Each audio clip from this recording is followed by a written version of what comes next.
Okay, calm down. People need to recognize that U.S. imperialism is in a fundamental crisis right now. Obviously, it's not going to disappear overnight. It's going to be probably decades of decline, even longer. I'm not saying the U.S. empire is going to, just crash overnight, but a lot of countries that have traditionally been major U.S. allies are trying to diversify their international relations. And this is, I think we're probably going to talk about like this concept of multipolarity that we're clearly seeing in the world right now.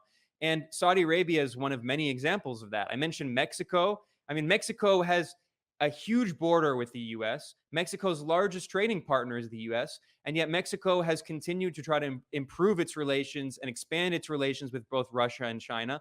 Argentina, which is a major country in Latin America, just the leader, Alberto Fernandez, just visited Russia and China and joined the Belt and Road Initiative of China. We've seen that Brazil is part of the BRIC system: Brazil, Russia, India, China, South Africa.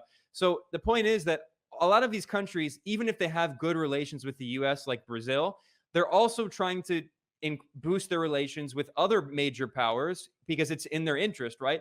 This isn't to say that MBS is a good guy. It's certainly not to praise, for instance, like Narendra Modi in India, who's a horrible far right leader from the BJP party, which is, very Islamophobic and fascistic.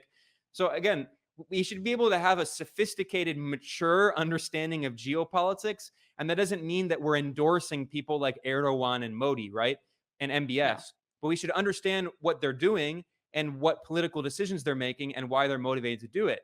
And what we're seeing basically is that economically in particular, China and to a lesser extent Russia are offering a lot of opportunities for countries, especially in the global south. China is the largest economy in the world in terms of purchasing power parity, which is a better measurement of the size of an economy rather than GDP, because GDP measures things just in dollars. And of course, China doesn't use dollars. Whereas if you actually measure based on purchasing power of the Chinese currency, the yuan, you see that the Chinese economy is actually, according to that metric, significantly larger than the US and continues to grow. Russia is also a major powerhouse in the export of oil and gas and fertilizer and wheat. So a lot of countries are doing business with them, including, Indonesia, India, Iran, the Philippines, Mexico, Brazil, countries in Africa, South Africa, Ethiopia, Zimbabwe. Like, these are very big countries with substantial populations.